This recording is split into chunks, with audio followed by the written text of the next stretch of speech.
kind of XX nails. Just giving you my nail care before I get them nice and painted up. I've been using some of the cuticle oil already, so it still looks pretty rejuvenated. But here I go, taking my nice cuticle pusher here, made out of rubber. It's nice and soft. I don't use a metal thing or any of that. I use this nice soft one that just pushes it down nicely down on my fingers here.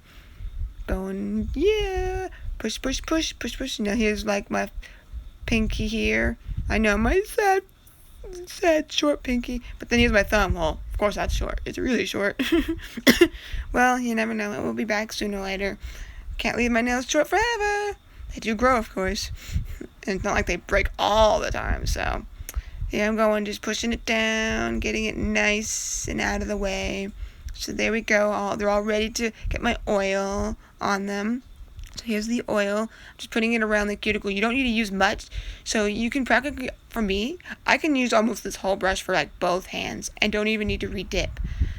I try not to put too much because you want it to get nice and in there and you don't need excess.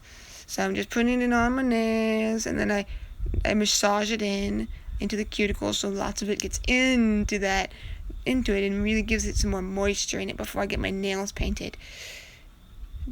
Nice and ready. Yeah.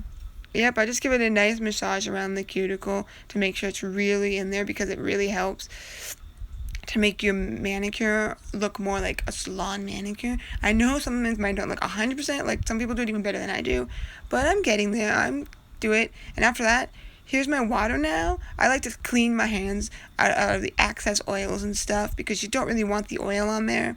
I know you can use other things, but I just use water to get it off so you have no bad chemicals and things like that. And the oil makes it harder for the nail polish to last longer and everything. So then I just rub it off after I've let some of the cuticle oil seep into it, and then you can see they're more alive around. You probably have noticed to some of my nails beforehand, all of them I never used this oil, and now I'm starting to actually really use it, so it really helped. Before they looked pretty good, but now I'm like, wow, this hype of this cuticle oil stuff, it really is a good idea to do. So I do that. Now they're ready to get painted. What? Oh my gosh. Well, and then what of course I do, as you can see here, like with my fingers, especially my long ones here, I always like to fix them up a little bit with my file here. So, well, what I'm gonna do is I'm gonna take this nice glass file that I have, and I'm gonna shape it up just a little bit on the top here. And you want to make sure to always go one way or the other because that's what I've heard, that it does bad things to your nails for that effect. So you go one way and then the other way. So you're not cross-hatching or whatever I've heard people say. But I always like to fix them up a little bit each time because I don't want them to get really, really long.